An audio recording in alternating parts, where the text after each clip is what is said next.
বর্তমান সময়ে মানুষের এমন একটা অবস্থা, আমি মনে করি মানুষের সাথে না মিশাটাই ভালো। কেন জানেন? আপনি ধরেন মানুষগুলোকে কন্টিনিউস উপকার করতেছেন বা তাদেরকে সাহায্য করতেছেন, হেল্প করতেছেন যে কোনো বিষয়, যে কোনো কিছু নিয়ে। কিন্তু ওই মানুষগুলোই দেখবেন কি জানেন, আপনার পিছনে বাঁশ নিয়ে ঘুরতেছে কন্টিনিউস। তারা কিভাবে আপনাকে ক্ষতি করতে পারে, কিন্তু আপনি যে তাদেরকে হেল্প করতেছেন এটা তাদের মনে থাকবে না। তারা আপনাকে ক্ষতি করার জন্য উল্টো তারা আপনার পিছনে ঘুরবে। তাই আমি মনে করি মানুষের সাথে মিশার থেকে আপনি যদি পশু প্রাণীর সাথে মিশেন, কুকুর দেখেন, কুকুর এমন একটা প্রাণী, তাকে যদি আপনি একবার খাওয়ান সে কিন্তু আপনাকে সবসময় মনে রাখবে। আপনি তাকে লাথি দিবেন, যা করুন আপনার থেকে সরবে না।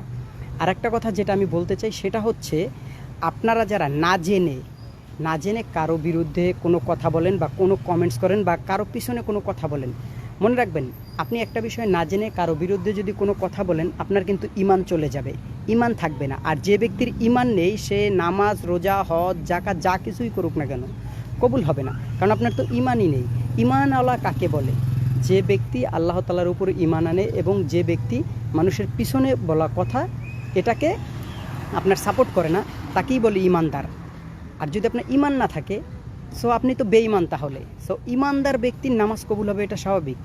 আর আপনার ঈমান না থাকলে আপনার তো নামাজ পড়ে লাভ নেই, এটাই হচ্ছে আসল কথা। তাই আমি মনে করি বর্তমান সমাজের মানুষের সাথে চলার থেকে পশু প্রাণীর সাথে